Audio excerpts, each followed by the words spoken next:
Guys, ndakubvunza mbuya vangu kani. Mbuya mai vababa vangu vakabereka dad vangu. Mandika. Saka ndakuvabvunza kuti vakasangana sei nasekuru vangu. Ndavajuva guys. So ndorwara. Sekuru wako wakanga achindida. Wakanga ina hanzvadzi yavo kwaZuze maigombedza. Ndo pakanditsvakire musikana. Tete maigombedza nekundida. Ndokwakatsvaka. Na mai Chikondi tete wakuru. Vanomba pagoma apo. Wanga wakavizwa pagomo nemurume aishusha. Ora ipagomo kumagamuko.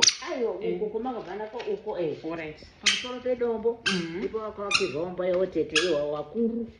Murume achishusha. Tete wakandipimba hanzvadzi yavo makai.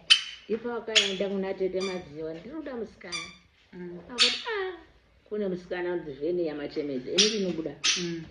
Ngawe kune Morris. Ndimudaidzire amuone.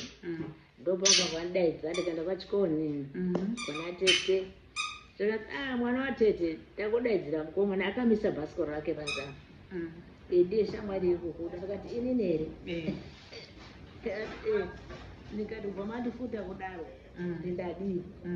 Ndikazi ndikubuda. Tawanhu wakwange achembere. Saka mosangana nemukomana uyu. Mona namutaurirana kuti anokuda here kana hakudi. Akabvunzwa kuti Magaya ndiye musikana takudaidzira uyu unomuda here kana kuti kwete. Uyati dai iri mvura yekumwa tatopedza tsime rese nekumuda hangu. Nekumuda. Hanzi dai yanga iri mvura yekumwa ndapedza tsime rese. Zvino iri dadi ndamuda. Pamochitaurirana. Takapedza nguva yakareba tisati tadanana. 5 years. Mutambo ndakamuda ndaita 2 years. Rechi3 watadanana. 2, 3, 4, 5 takazochata taita 5 years. Tiri mukomana nei. Nemusikana musati magara nesi. Mbuya.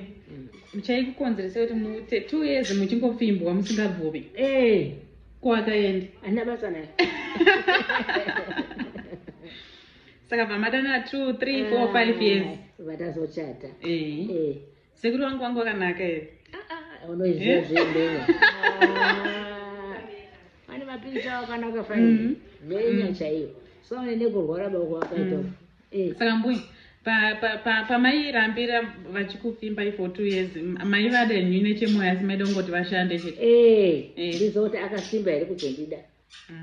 Ndinodzoka zvakanaka ari muupenyu hwedu. Alright. Muri kuzvinzwa guys kumubharuro. Panzesu mazuva ano zvangoitwa bhurubhu mazuva ano. Matunzwa. Guys, so I'm going to keep this video.